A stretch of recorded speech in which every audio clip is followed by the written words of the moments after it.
So let's take a look at an example of a flux integral or of a surface integral of a vector field.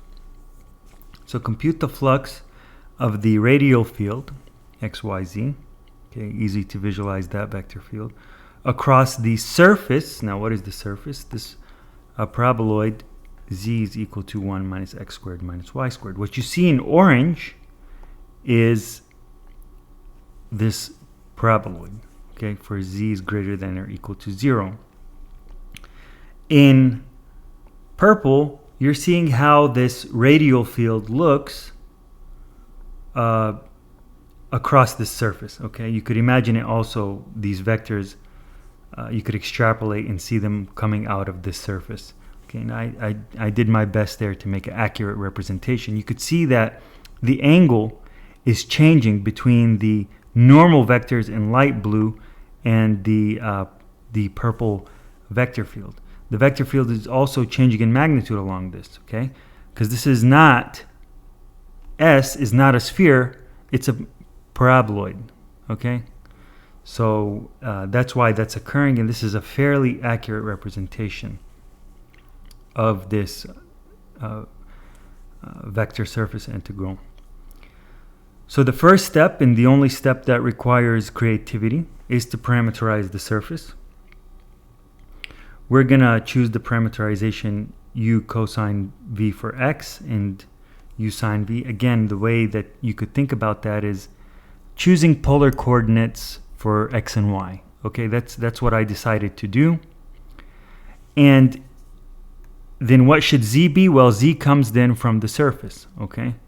And so I plug in what I have for, say, y into here, and what I have for x into here, and I get this expression for z, simplify, and this is now how my parameterization looks of the surface. This has nothing to do with the actual vector field. It's purely about the surface. It's an independent step.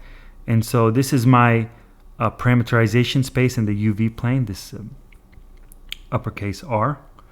And this little strip gets mapped onto this whole surface in R3 in orange there. Okay, thanks to this parameterization R. That's ingredient 1. Ingredient 2 is plugging in the parameterization into the vector field. This is how that looks formally. Okay, and what we're doing is taking XUV, and again, what is XUV? That's XUV there. Okay, the x component of the parameterization. This here is YUV, and this here is ZUV.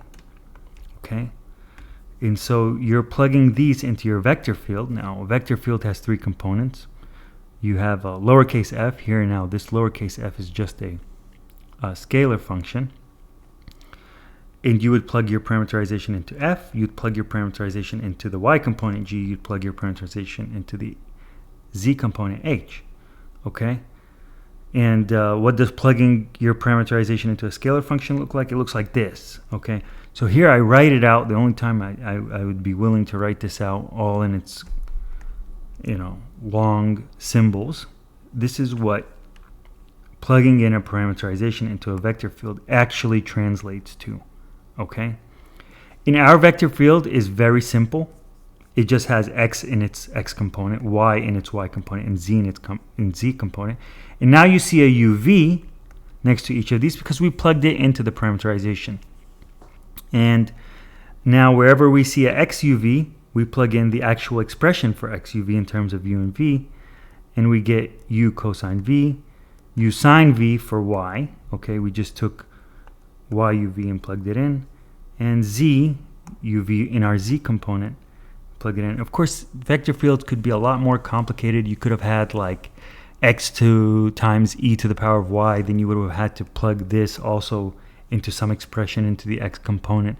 But here it's very simple radial field, so pretty straightforward. And I write this, coincidentally, the F is the same as R, okay? So if you take a look at this, well, this looks exactly like that. But that's just a pure coincidence, okay? Because F equals R, okay? F was equal to X, Y, Z. And so we end up having our parameterization looking exactly like the vector field with the parameterization plugged in. Okay, that's purely coincidental. But that's what we get. Ingredient 3 now is to compute that normal surface area element vector ds. Okay, and there's several sub-ingredients there. The first sub-ingredient is to compute the tangent vectors. We're going to take partial r, partial u. And again, sometimes you'll see this expression being tu over there, okay, for partial r, partial u. And you'll sometimes see tv for this expression here. I just left it as partial r, partial u. It's clearer what that means.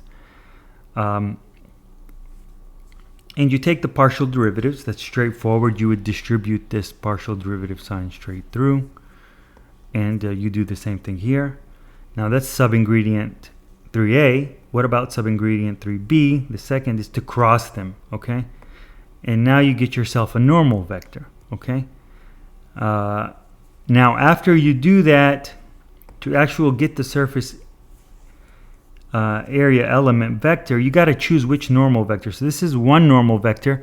The negative of it is also a normal vector. Okay, so I write plus and minus here, and here we just got to peel our eyes open and say, okay, which one of these vectors actually points outward? And why do we want outward?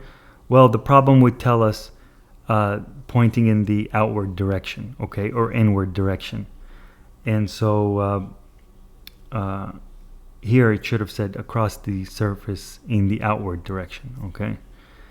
So we're going to choose the outward direction, and that's going to be the plus. We're going to take this, we already took the cross product, and so that's what we get. Now we just use the formula, okay? Using the formula for this expression, we found it to be this. The parameter f with the parameterization plugged in. That's ingredient number 2 right there. Okay, f with the parameterization plugged in. Ingredient number 3 was this is coming from this blue part is coming from ingredient number 3, and so we have that there for the surface area element vector. And finally, the bounds come from our parameterization, okay? You got to compute the dot product after that between these things. And here I show you, I still have everything colored. You could see this is this, and say this is that, okay? So you just compute the dot product, and you have this double integral at the end, okay? And once we get down to the double integral, where we should be pros by now of computing double integrals, and you do this straightforward computation, and you get 3 pi over 2 for the flux integral of the radial field over this